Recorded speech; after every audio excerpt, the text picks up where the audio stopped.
Hello बच्चों, let's see this question. The question says that fill in the blanks type question 12 power n cannot end with digit 0 to 5 for dash value of n.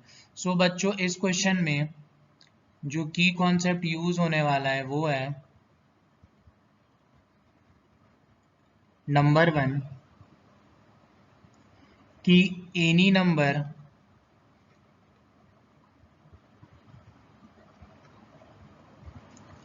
ends with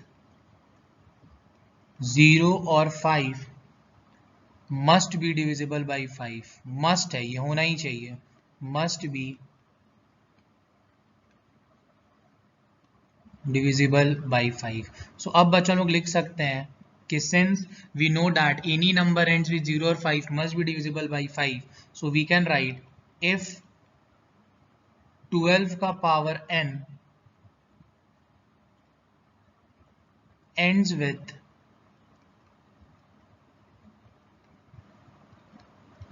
digit 0, so it must be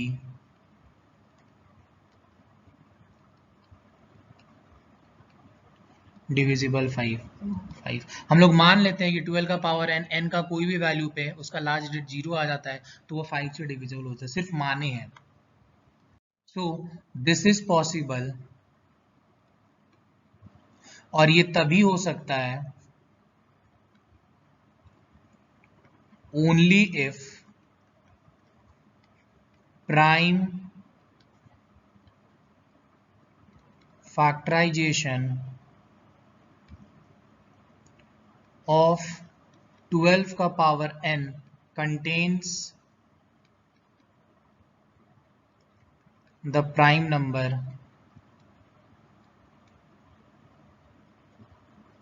5.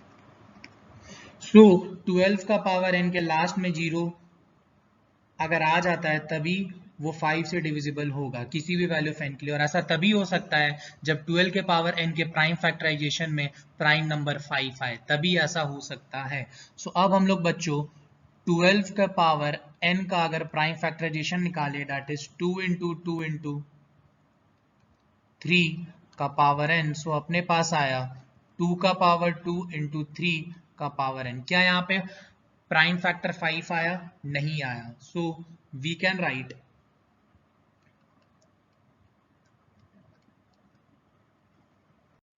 कि since prime factorisation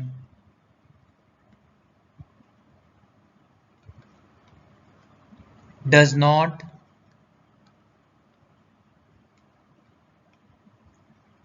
contain